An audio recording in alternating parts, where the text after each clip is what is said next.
Daniel दूसरा अध्याय 48 और 49। तब राजा ने दानियल का पद बढ़ा दिया और उसको बहुत से बड़े बड़े दान दिए और यह आज्ञा दी कि वह बेबीलोन के सारे प्रांत पर हाकिम और बेबीलोन के सब पंडितों पर मुख्य प्रधान बने। मतलब वो बेबीलोन का गवर्नर बने। और तब दानियल के विनती करने से राजा ने शद्रक को भी, मेशक को भी और अबेदनेगो को भी बेबीलोन के प्रांत के कार्य के ऊपर नियुक्त कर दिया। परंतु दानियल आप ही राजा के दरबार में रहा करता था। मैं दानियल को दानियल नहीं पुकारूंगा, मैं दानियल को प्रार्थना का योद्धा करके पुकारूंगा। हर वो व्यक्ति जो प्रार्थना का योद्धा है उसको परमेश्वर ऊंचा उठाता है। ये तो गुलाम था, गुलामी वाले देश में था, लेकिन ऐसे गुलामी वाले देश के अंदर परमेश्वर ने उसको ऊंचा उठाया, क्योंकि उसके अंदर एक बहुत बड़ी खासियत थी। और वो खासियत थी, वो प्रार्थना का योद्धा था। वो खाली प्रार्थना करता नहीं था, वो प्रार्थना का योद्धा था। मुझे मालूम नहीं इन लोगों में से कितने लोग आने वाले समय के गवर्नर्स, आने वाले समय के अंदर चीफ मिनिस्टर्स, आने वाले समय के प्राइम मिनिस्टर, आने वाले समय के प्रेसिडेंट्स होंगे, मुझे मालूम नहीं। क्योंकि मुझे एक चीज मालूम है खाली, कि अगर आप में से कोई प्रार्थना के योद्धा बनेंगे तो परमेश्वर आपको पूंछ नहीं रखेगा कभी भी। परमेश्वर आपको सर बनाएगा ही बनाएगा। हालेलुया। पिछली 48 सभाओं से मैंने आपको पवित्र आत्मा की आवाज के द्वारा यह चीज बताई है कि मेरे भाइयों बहनों, अपना मुंह कभी बंद न करें। हालेलुया। आपका मुंह खुले तो एक तो प्रार्थना निकले, आपका मुंह खुले तो वचन का ऐलान निकले। जैसे जब शेर का मुंह खुलता है तो बड़े बड़े जानवरों को पैरालिसिस हो जाता है। जब शेर की दहाड़ निकलती है मुंह से, तो ऐसा कोई भी पशु जो आसपास होगा, उसकी दहाड़ सुनकर उन जानवरों का मन भय से कांप उठता है। कई जानवरों को लगता है आज हमारा आखिरी दिन आ गया है। लगता है आज हम कहीं ना कहीं जख्मी होने वाले हैं। लगता है आज हमारे चारों ओर खतरा मंडला रहा है। ये तब कभी उनको मालूम पड़ता है शेर की आवाज।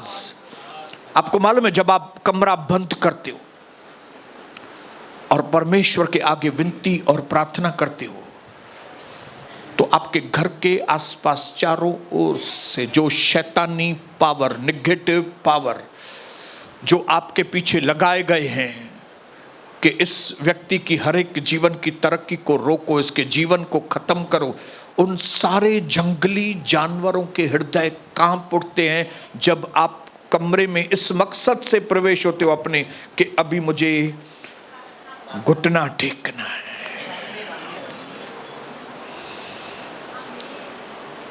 और जब आप कड़ी बंद करते हो तो दुष्ट आत्माओं का सांस रुक जाता है, क्योंकि उनको समझ में आ जाता है भागना पड़ेगा, भागना पड़ेगा। हालेलुया। ये हालात थी दानियल के वक्त में। दानियल के वक्त में दानियल जब प्रार्थना करता था, दुष्ट आत्माएं कांपती थी, उनके बर्दाश्त के बाहर हो जाता था। वो बोलते थे कौन सा भी तरीका क्यों नहीं हो, इस दानियल के मुंह को हमको बंद करना है। फिर किसी तरह से भी दूसरे अधिकारी, ये लोग के द्वारा शैतान काम करता था कि कौन सा भी तरीका हो, इस शेर की दहाड़ को बंद कराओ। ये शेर का मुंह नहीं खुलना चाहिए, क्योंकि अगर ये शेर का मुंह खुल गया तो हम सब खत्म। ये कहानी सुनने वाला सिर्फ कहानी नहीं है, ये कि आपने कहानी सुना, ये हकीकत है। ये जो मैं दानियल का नाम ले रहा हूं, ये हकीकत है। ये दानियल ऐसा वैसा व्यक्ति नहीं था, ये दानियल प्रार्थना का योद्धा था। हालेलुया। ये दानियल को रुपए की पैसे की नहीं पड़ी थी, ये दानियल को खाने पीने की नहीं पड़ी रहती थी।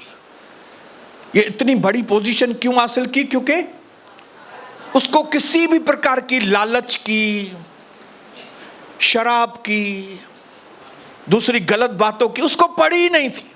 राजा ने तो अपने खोजों को कहा था कि दानियल को, शद्रक को, मेशक को, अबेदनेगो को, इनको एक से एक अच्छा भोजन खिलाओ, इनको मेरी मदिरा में से जो राजा का कोटा होता है, राजा के उसमें से इनको पिलाओ। लेकिन दानियल, शद्रक, मेशक और अबेदनेगो ने क्या कहा? हमको ये सब चीजें नहीं चाहिए। हमको एक ही चीज चाहिए कि जिस परमेश्वर ने हमको बनाया है, हमें उसकी आज्ञाओं को मानना। मुझे उसकी आज्ञाओं को मानना। हालेलुया। उसके इस कारण की वजह से, उसके इस परमेश्वर के लिए भूख और प्यास होने की वजह से दानियल, शद्रक, मेशक, अबेदनेगो, ये 4 गुलाम लोग बेबीलोन का गवर्नर और बड़े एक प्रांतों के ऊपर उनके एक प्रधानों की नियुक्ति करके उनको रखा गया। आमीन, प्रेज द लॉर्ड। तो आज इस वचन के द्वारा मैं आपके मन को एक इंकरेजमेंट देना चाहता हूं। हम में से कई लोगों के मन में रहता है कि हम तरक्की करें, मेरे भी मन में रहता है। जब मैं प्रभु में आया था तो मुझे भी लगता था कि मेरा तरक्की होना चाहिए, लेकिन मुझे दुनिया के तरीके से तरक्की नहीं चाहिए थी। मुझे दुनिया के तौर तरीकों से धनवान नहीं बनना था। मैं कभी नहीं भूल सकता कि मैंने अपने चीटिंग के रास्ते 1993 में ही बंद किए।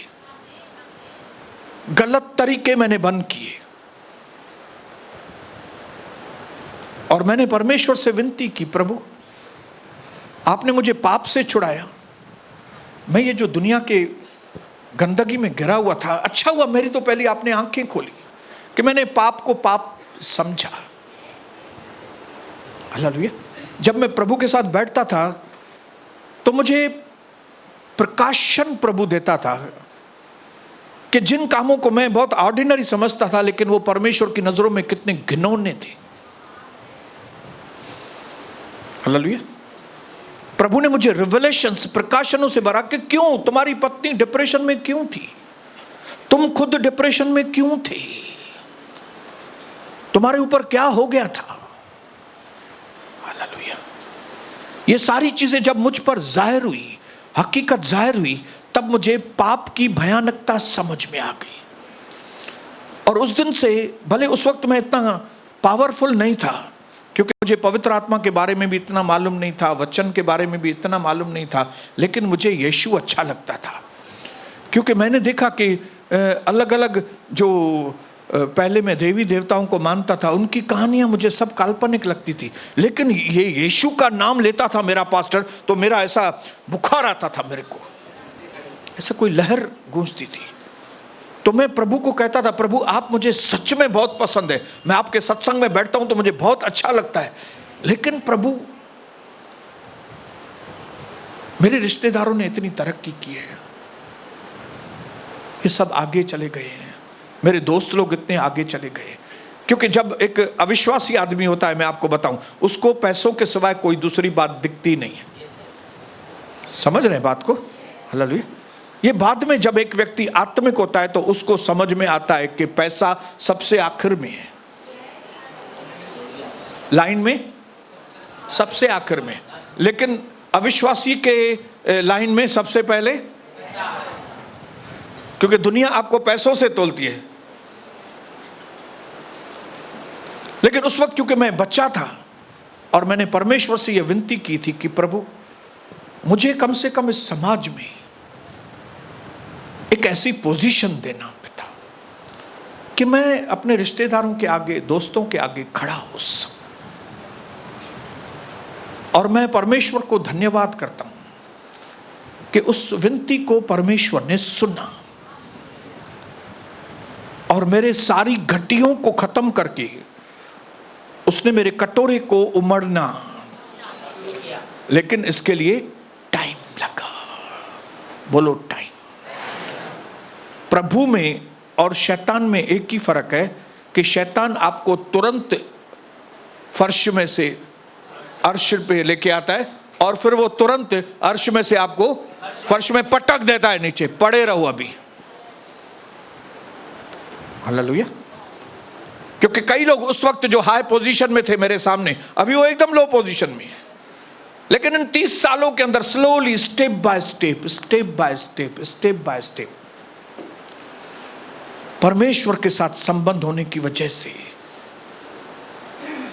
उसने मुझे एक चीज सिखाई कि जो तरक्की धीरे धीरे आती है, वो थोड़ी तरक्की देता है फिर सिखाता है, फिर थोड़ी तरक्की देता है फिर सिखाता है, थोड़ी तरक्की देके फिर सिखाता है, थोड़ी तरक्की देगा फिर ईमानदारी सिखाएगा, थोड़ी तरक्की देगा फिर बताएगा अपनी पत्नी के साथ विश्वास योग्य रहो, फिर थोड़ी तरक्की देगा फिर बोलेगा अपने बेटे के ऊपर नजर रखना, फिर थोड़ी तरक्की देगा फिर बोलेगा कलीसिया के ऊपर सही ध्यान देना, फिर थोड़ी तरक्की देगा फिर बोलेगा इस तरह से। ये प्रभु का प्रोसेस रहता है। प्रभु एक साथ ऐसे नहीं। प्रभु के राज्य में लिफ्ट नहीं है। Steps of the righteous man are ordained by God. प्रभु के राज्य में सीढ़ियां हैं, सीढ़ियां। बोलो सीढ़ी है, सीढ़ी चढ़नी पड़ती है। और आपको मालूम है सीढ़ी चढ़नी पड़ती है। हालेलुया। बोलो सीढ़ी पे चढ़ना पड़ता है। लेकिन ये सारा प्रोसेस तभी पूरा होता है जब भी आपका प्रार्थना के द्वारा परमेश्वर के साथ संबंध। हालेलुया। और इस प्रोसेस में परमेश्वर आपको, आपके मन को भी स्ट्रांग करता है, आपके विचारों को भी स्ट्रांग करेगा, आपको अंदर आत्मिक पावर भी देगा, आपको पैर के नाखून से लेकर सर के बालों तक आपके जीवन को पवित्र करेगा। इस संसार की वासनाएं, गंदगी, ये आपको छू नहीं सकेगी। ये प्रार्थना एक ऐसी ताकत है जिसके द्वारा न सिर्फ आप पवित्र बनते हो लेकिन आपकी हर चीज में उन्नति करता है। हालेलुया। इसके लिए दानियल, शद्रक, मेशक, अबेदनेगो भले पहले बड़ी पोजीशन पे नहीं थे, वो गुलाम थे, लेकिन वहां से उनकी शुरुआत हुई कैसे? वो पवित्र बने, पहले पवित्र बने। हालेलुया। परमेश्वर पहले आपको पवित्र करता है फिर ऊंचाई पर लेकर आता है। शैतान आपको बोलेगा कुछ भी करो, मैं तेरे को पैसे वाला बनाता है। हालेलुया। तू कैसा भी है, चोर है, उचक्का है, डाकू है, व्यभिचारी है, क्या भी है, दुनिया में पड़ा हुआ है, तेरे को मैं पैसा देगा बहुत। शैतान बहुत पैसा देता है लेकिन फिर बर्बाद करता है बाद में। स्वर्ग राज्य नहीं देता वो। पापों की माफी शैतान से नहीं मिलती। जो बहुत ज्यादा कीमती ब्लेसिंग है वो शैतान नहीं देता। ये उद्धार पाना, ये मुक्ति पाना, ये शैतान के बस की बात नहीं है, ये प्रभु के बस की बात है। हालेलुया। इसके लिए प्रभु पहले उद्धार देता है, पहले बेशकीमती चीजें देता है, फिर ये रुपया पैसा देता है। क्योंकि एक आदमी जब उद्धार पाया हुआ रहता है, एक आदमी जब मुक्ति पाया हुआ रहता है, एक व्यक्ति जिसको पाप और पुण्य के बारे में मालूम होता है, एक व्यक्ति को जिसको पाप की डेंजरस बातें मालूम है, वो व्यक्ति पैसा आने के बाद फिर वो काम नहीं करता। इसके लिए जब उसके पास पैसा आता है धर्मियों के पास, वो धर्मी के पास पैसा आने के बाद पैसा मल्टीप्लाई होते जाता है। क्यों? क्योंकि धर्मी उसको उड़ाता नहीं है, उड़ाता नहीं है। हालेलुया। बात समझ रहे हैं मेरी? पहले पवित्र, फिर पोजीशन। दानियल जो प्रार्थना का योद्धा था, पहले प्रभु ने उसको पवित्र बनना सिखाया। पहले प्रभु ने देखा कि ये आदमी, इसका चरित्र है, उसका चरित्र। दुनिया के नजरों में चरित्र की कोई वैल्यू नहीं है, लेकिन मैं आपको बताऊं, हम दुनिया के लोग नहीं हैं, हम ऊपर से आए हैं। हाँ, अपने पड़ोसी को बोलो, मैं ऊपर से आया हूं, मुझे परमेश्वर ने भेजा है। जिस तरह वो बुलाने वाला पवित्र है, मुझे पवित्र बनना है। मतलब ये कौन सा व्यक्ति आपको बोल रहा है जिसने सब दुनिया के पाप किए हैं? वो आदमी आज आपको बता रहा है, सब पाप किए हैं मैंने अपने जिंदगी में, लेकिन जिस दिन से मुझे सृष्टिकर्ता परमेश्वर के साथ संबंध बनाना आ गया, उस दिन मेरी आंखों में आंसू आने चालू हो गए। उस दिन मुझे समझ में आया कि जिन बातों को मैं बहुत आनंद और खुशियां समझता था, वो कितने घिनौने हैं, वो घिनौने हैं, कितने घिनौने हैं।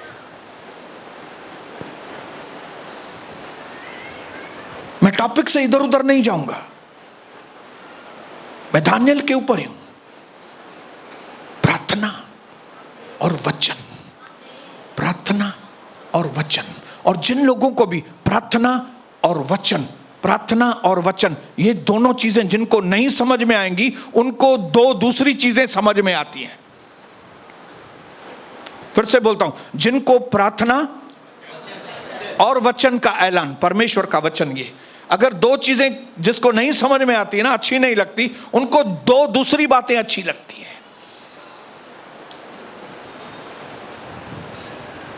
एक प्रार्थना की जगह पे जादू टोना, और वचन ऐलान की जगह पे मंत्र। बाबा कोई मुखे मंत्र दियो,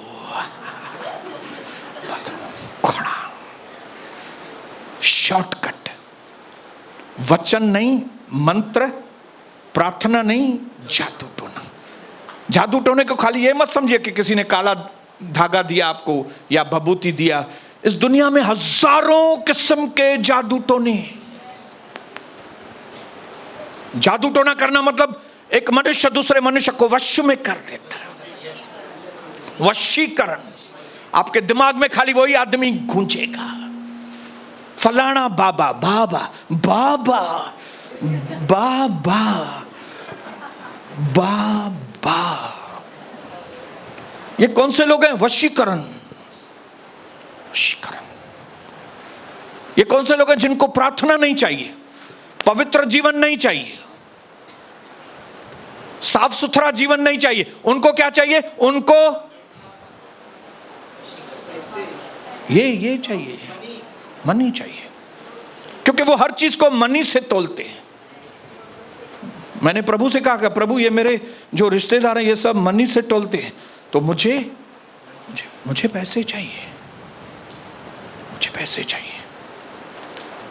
और फिर मैंने प्रभु से एक बहुत बड़ी चीज मांगी थी। मैंने कहा, प्रभु, ये सारी दुनिया के लोग जो है ना, वो कोई भी चीज लेते हैं लोन पे लेते हैं।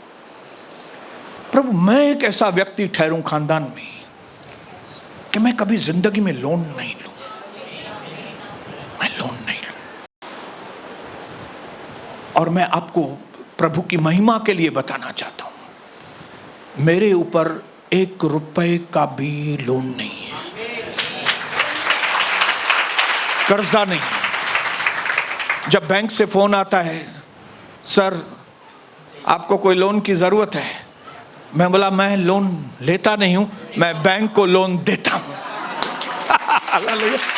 वो बोलते हैं ऐसे कैसे? मैं बोला देखो बैंक में मेरे पैसे हैं, बैंक वाले के मेरे ऊपर नहीं है, ये ओडी फोडी नहीं है मेरे।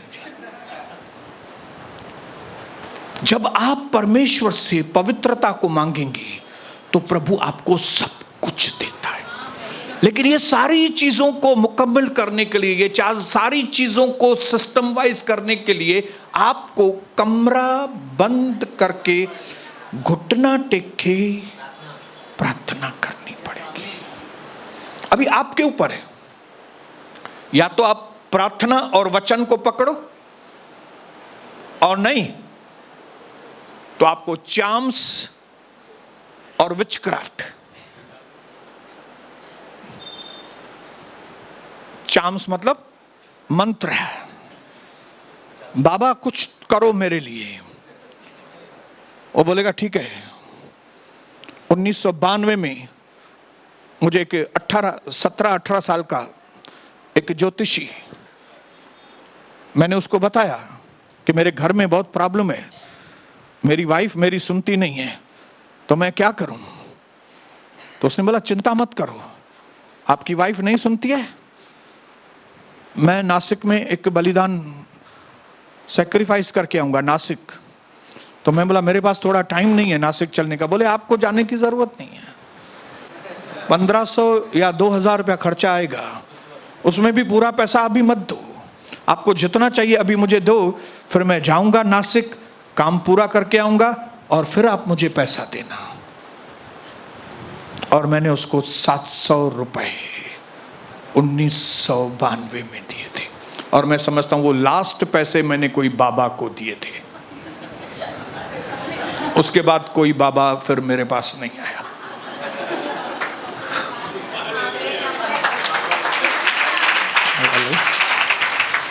क्योंकि मुझे समझ में आ गया परमेश्वर कौन है और शैतानी एजेंट्स कौन से। ये शैतानी एजेंट्स आपको पवित्रता नहीं सिखाएंगे, प्रभु आपको पवित्रता सिखाएगा। हालेलुया।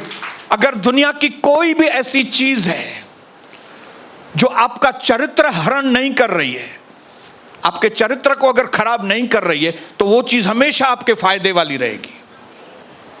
लेकिन अगर इस दुनिया की कोई भी चीज आपके चरित्र को नहीं संभाल पा रही है, तो वो चीज आपके लिए सबसे ज्यादा हानिकारक जिंदगी में है।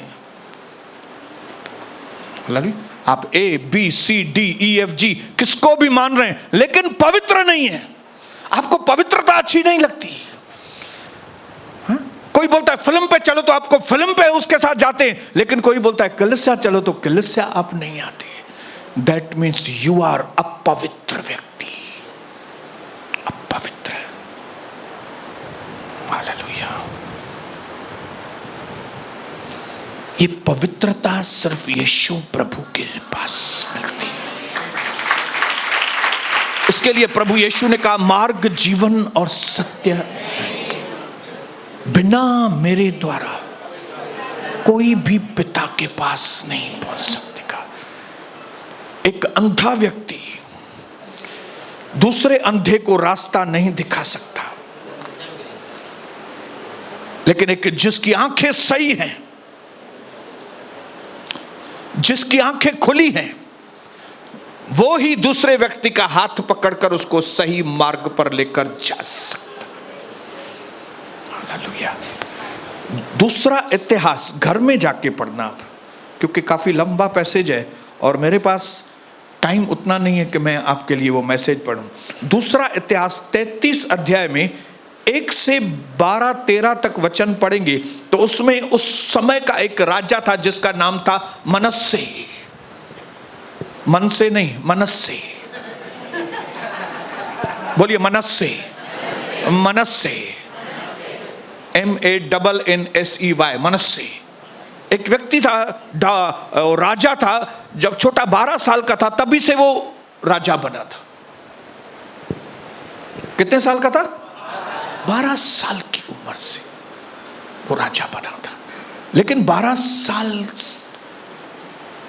की राजागिरी करने के वक्त उसने एक से एक दुष्टता की। उसने अपनी इमेज भी मंदिर में लेके आया। उसने सब गलत काम किए जो प्रभु ने मना किए थे करने के लिए, सब। यहां तक कि जादू टोने वालों के पास भी वो जाता था। और फिर 1 से 10 वचन में यह लिखकर 11वें वचन में लिखा है, तब परमेश्वर ने उसके ऊपर राजाओं का आक्रमण कराया। और वो राजा इनके ऊपर, यहूदा के ऊपर आक्रमण करके इसको, मनस्से को नकेल डालकर मतलब नाक में कीला डाल के उसको सबके सामने खींच के लेके गया, नकेल डालकर। और जब उसको नकेल डालकर बेइज्जती करके उसकी सारी इज्जत पानी में मिल गई, तब उसने, जब उसकी इज्जत चली गई, राजा होने के बावजूद उसने वो काम किए जो उसको नहीं करने चाहिए थे। लेकिन एक दिन आया जब उसके ऊपर आक्रमण हुआ। कहां पे लिखा है? दूसरा इतिहास 33 अध्याय 1 से 12। ये मैं कोई भी काल्पनिक कहानियां नहीं बता रहा हूं। हिकिड़ो माण्हू हुयो, पोइ हुन हीअं कयो, पोइ हीअं थियो। केरु भाई माण्हू अलाए ख़बर ई कान्हे कहिड़ो। बस भाई असांजे बाबा जी ॿुधायो असांखे कि आखण। मां बाबा जी न आयो आहियां। हे दूसरा इतिहास 33 अध्याय 1 से 12 में लिखा है। आप जाके घर में पढ़ना। इसकी हालत ऐसी की कि नाक में कीला डालकर इसको दूसरा राजा पकड़ के, लेकिन लिखा है उसके बाद वे परमेश्वर के आगे रोया। अभी इतने गलत काम करने के बाद भी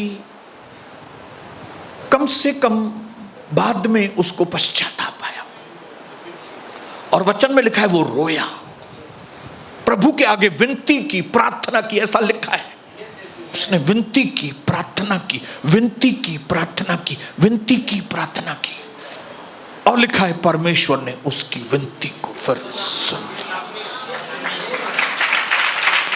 और जो इसकी इतनी बेइज्जती हो गई थी, उसने अपना राज्य गंवा दिया था, उसने सब पैसे गंवा दिए थे, इज्जत गंवा दी थी, सब कुछ गंवा दिया था, उसको प्रभु ने सब कुछ वापस दिया।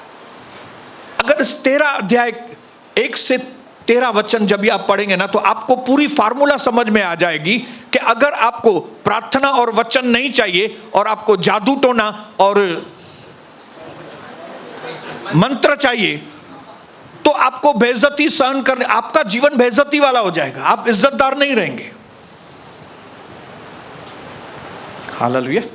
ये बाहरी शौहरत, बाहरी नकली इज्जत आपको मिलेगी, लेकिन जो असली इज्जत है, जो परमेश्वर की ओर से हमको मिलनी चाहिए, शाबाश, वो नहीं मिलने वाली। और एक दिन आएगा अब मनुष्यों की भी इज्जत खुद निकल जाएगी आपके अंदर से।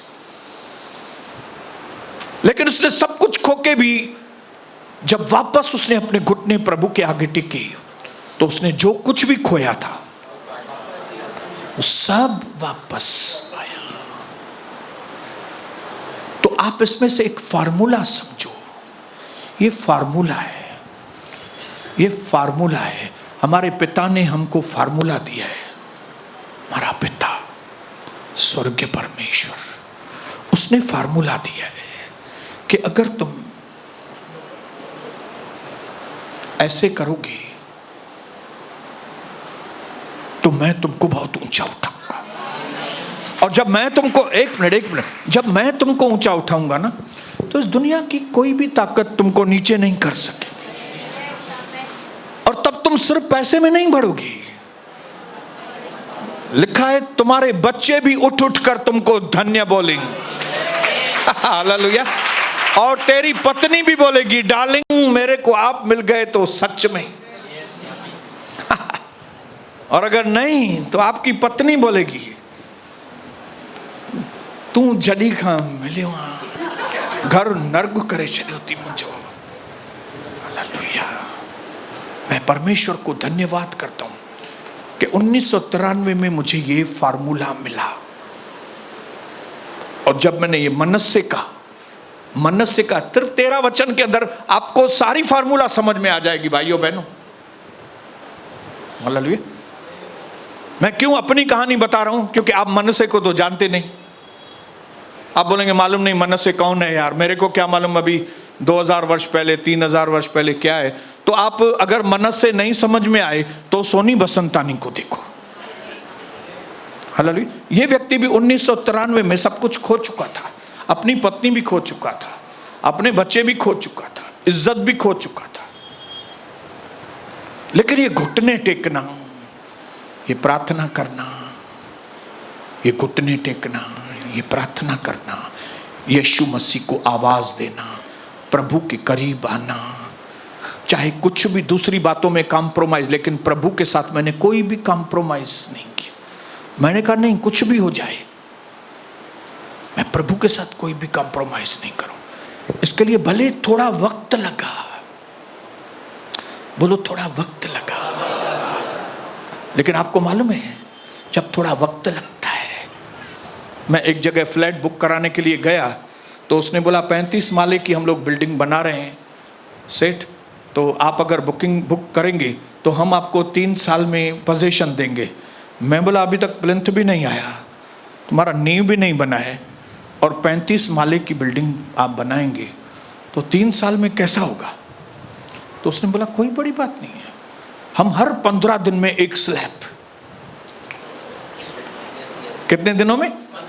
15 दिन में एक स्लैब, मतलब महीने में 2 स्लैब, मतलब 12 महीने में 24, मतलब 1.5 साल में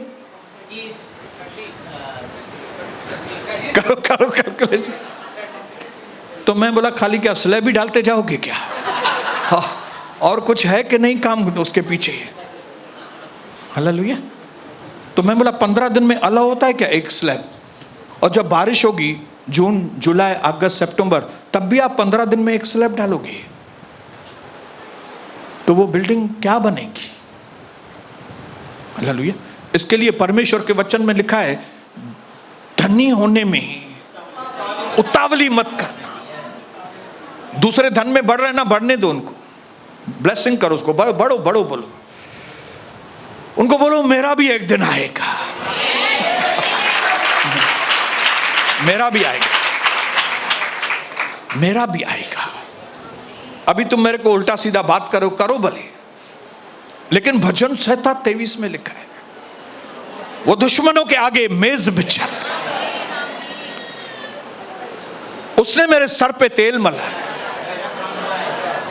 मेरा कटोरा उमड़ रहा है। निश्चय भलाई और करुणा जीवन भर मेरे साथ साथ बनी रहेगी और मैं यहोवा के धाम में सर्वदा वास करूंगा। मेरे भाइयों बहनों, भले हमारा दिन थोड़ा लेट आएगा, लेकिन मैं आज आपको तसल्ली देने के लिए आया हूं कि जो लोग भी प्रार्थना और वचन, वे फेल्यूर कभी भी नहीं बनेंगे। अपने पड़ोसी को बताओ आप फेल्यूर नहीं हैं, आप जय पाए हुए लोग हैं, ठहरेंगे। आपके सामने कौन सा भी लाल समुद्र क्यों नहीं होगा, ऐसे करके लाल समुद्र को प्रबुद्ध होगा।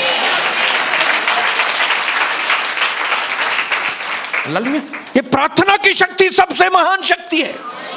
प्रार्थना के सामने कोई भी दुष्ट आत्मा, कोई भूत प्रेत, काई जिन्नड़ी भी न सकंदिया। हालेलुया। इन बातों को कभी जिंदगी में हल्की तरह से नहीं लेना, लेकिन जब कभी आपको लगता है थोड़ी 19-20 बात हो रही है, जैसे उस दिन हमने वचन में पढ़ा, whenever you are afflicted, what you have to do? You have to pray। जब कभी दुख, टेंशन या कोई ऐसी चीज आपको दिखाई देती है कि कुछ गड़बड़ हो रहा है, सेंस होता है, सेंस आपको मालूम है गड़बड़ हो रही है, कुछ गलत हो रहा है मेरे घर में, मेरे बिजनेस में कुछ गलत हो रहा है, ये आदमी मेरा 10,000 रुपया खा गया। आप इसको लाइटली मत लेना, कुछ हुआ गलत, मेरा 10,000 क्यों गया, ये डील मेरी कैंसिल क्यों हुई, ये मेरे घर में ये समस्या क्यों हुई, ये आज मेरे छोटे बेटे ने मुझे इतना परेशान क्यों किया। जब कभी आपको सेंस हो, थोड़ा महसूस हो थोड़ा कि कुछ गलत हो रहा है, वचन में लिखा है तब तुम प्रार्थना करो। हालेलुया। ये दुनिया की सबसे पावरफुल चाबी मेरे भाइयों मेरी बहनों मैं आपको दे रहा हूं। इस दुनिया में इससे बड़ी चाबी कोई भी दूसरी नहीं है। हालेलुया। मैंने हिंदी में लिखा है, लंबे की सोचो, थोड़े समय में पूरा करो और फिर उसका अनुभव करो। लंबे की सोचना, बहुत आगे की सोचना भाइयों बहनों। हालेलुया। आप यीशु मसीह के जीवन को देखेंगे तो यीशु मसीह बहुत आगे की सोचता था। वो इधर था लेकिन उसने अपने दूसरी बार आने के बारे में भी बता दिया था। अरे भाई, आप प्रभु यीशु मसीह, अभी आप पहली बार आए हैं धरती पर, तो अभी पहले आपका जो अभी का विजिट है उसके बारे में ही बताइए ना। तो अभी आप मारे जाएंगे, गाड़े जाएंगे, तीसरे दिन जी उठेंगे, फिर ऊपर चले जाएंगे, फिर वापस आने वाले, इतना लंबा काहे को प्रभु क्यों आपको बोलता है कि आप लंबे की सोचो।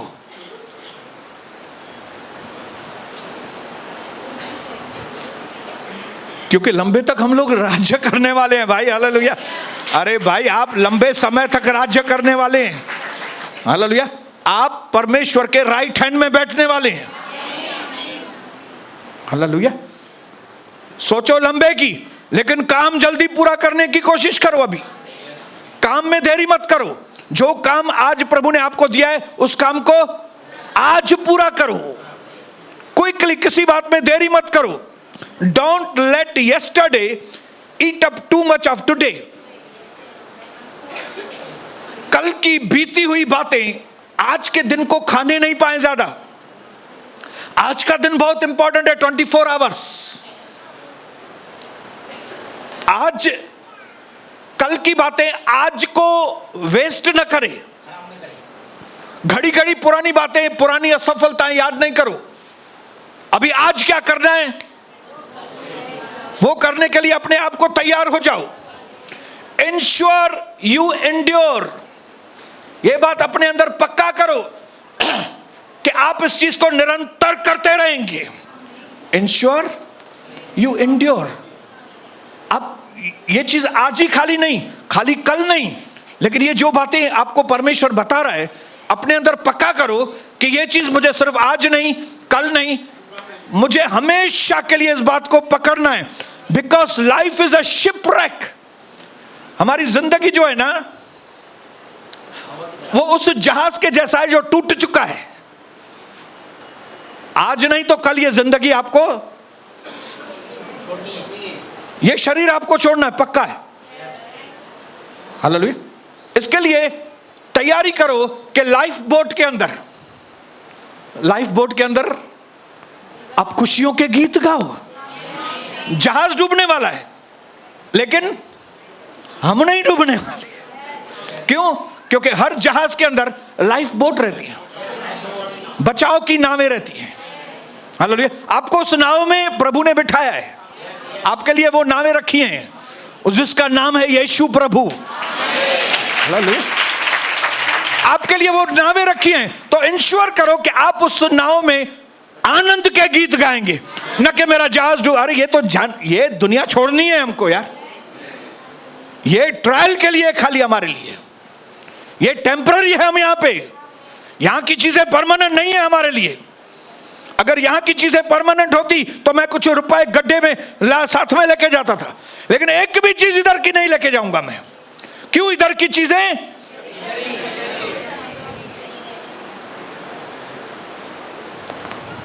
अपने अंदर ये फैसला करो कि जो प्रभु कहता है वो बिल्कुल सच है। ये जिंदगी तो मुझे छोड़नी पड़ेगी, लेकिन क्योंकि ये जिंदगी छोड़नी पड़ेगी इसका मतलब ये नहीं है कि मैं दुख में जीवन बिताऊं। लाइफ बोट आपके लिए प्रभु ने बंदोबस्त किया है कि आप समुद्र में डूबेंगे नहीं, लेकिन क्या होगा? आपको बचा लिया गया है, कैसे बचा लिया गया है? यीशु मसीह की कुर्बानी के द्वारा, यीशु मसीह के खून के द्वारा। आपके पापों को यीशु मसीह ने लिया, आपके पापों को उसने सहन किया, उसके लिए खून बहाया ताकि आप बचाए जाएं। ही इज अवर सेवियर, वो हमारा बचाने वाला परमेश्वर है। इसके लिए क्या करो? अपने आप को उस लाइफ बोट में देके तैयारी करो कि मैं उसमें आनंद, प्रभु में हमेशा आनंदित रहो। एक बार फिर कहता हूं, प्रभु में सदा आनंदित रहो। The things you own end up owning you. जिन चीजों के आप ओनर हैं, आज मालिक हैं, वो चीजें ही आने वाले समय में आपको बोलेंगी आप मेरे मालिक नहीं हैं। ये बिल्कुल सच्चाई है। जिनको लगता है ना कि ये मेरी चीज है, ये मेरी, मैंने ये बनाया है, मैंने ये बनाया है, वो चीजें आपको एक दिन बोलेंगी देखो मैं आपकी नहीं हूं और तू भी मेरा नहीं है, जा इधर से, अभी जाओ, अकेले जाओ ऊपर। ऊपर क्या, नीचे जाओ तुम। हालेलुया।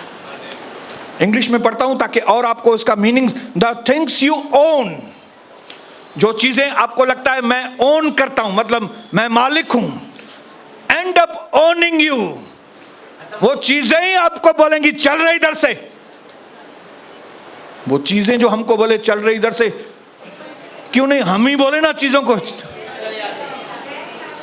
अभी आखिरी चीज,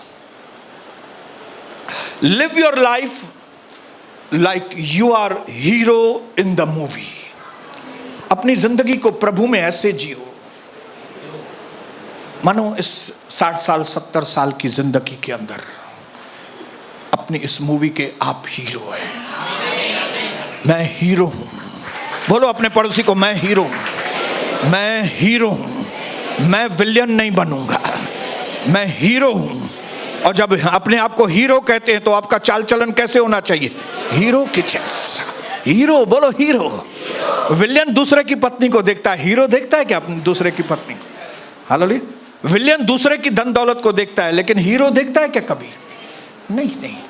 विलेन हार जाएगा एक बार, लेकिन क्या हीरो हारता है क्या कभी?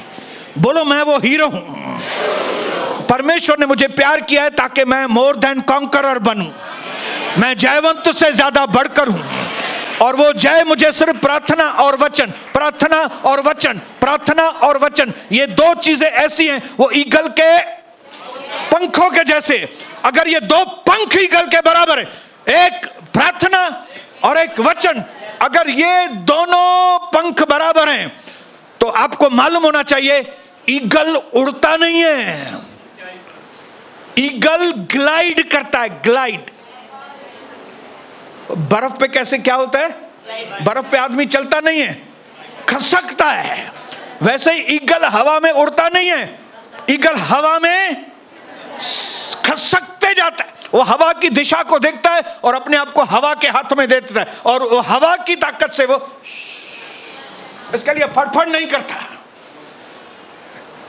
फड़फड़ नहीं करता। बोलो फड़फड़ नहीं करता। बोलो अपने पड़ोसी को, फड़फड़ मत करो ज्यादा।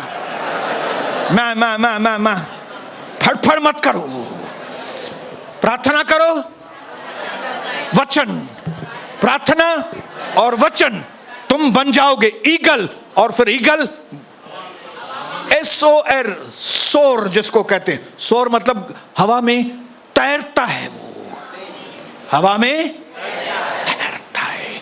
प्रभु करे आपके जीवन में ऐसी विजय पाएं कि विजय आपको मंजिल तक लेकर जाए, यीशु प्रभु के नाम से।